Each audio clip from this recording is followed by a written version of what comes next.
Manny, you got 2. It's easy to look at the Red Hawks' win-loss record and say the year has not been successful. That would be fair. But if you look behind those numbers at some of the takeaways from the season, it has not been a total loss. From the start of the season till now, we've grown a ton individually and as a team.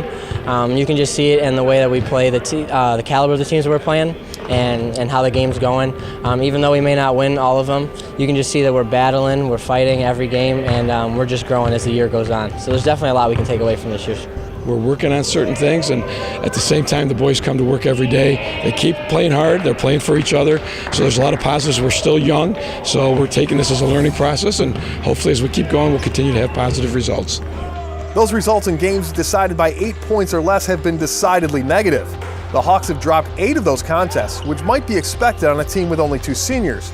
But being so young isn't the only reason for those setbacks. I think it just comes down to us honestly wanting it and being able to be mentally tough and physically tough down the stretch. I know a lot of times when fatigue kicks in, we lose focus, and we have a couple plays that'll cost us a game every once in a while. But I don't think it more so contributes to our youth, but just we got to be able to focus better.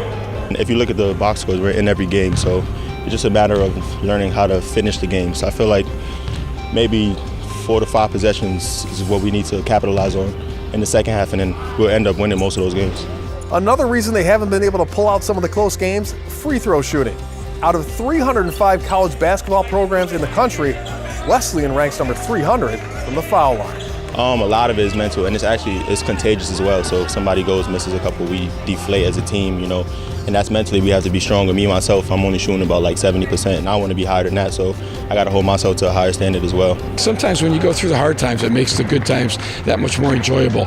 And I think what we're learning now, one of the things that we've been talking about is play better for longer, and I think we've been doing that in games. And I think once we start hitting those consistent moments in games where we do things correctly for longer periods of time, eliminate some of the mistakes, I think for younger guys coming back, they learn how to play, learn how to win, and hopefully that'll transfer into next year as we keep going.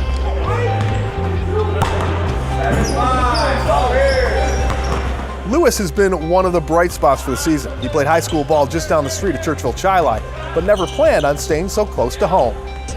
For a while, I never wanted to stay this close to home. I actually spent last year in North Carolina at a prep school, and I realized that's not really what I wanted, that it was that far. But I love being at home. I get a lot of fan support. I love being by my family. I got a close-knit family, so it's just been a great fit so far, and I'm loving it.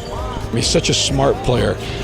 You look at him and you think, well, maybe he's not big enough, or maybe he's not skilled enough, but you watch him play and he's intelligent. He knows where to be when he needs to be there. He distributes the ball well. He makes people around him better.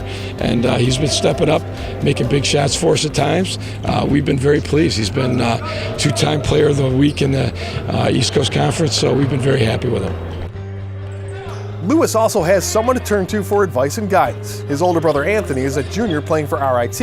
Their stats are very similar, leading to some friendly competition, but even more than that. A lot of times we'll break down film after we get done with a game, and we'll be on the phone talking to each other, seeing what we could have done better. It's just been awesome just having him as like a mentor, I would say.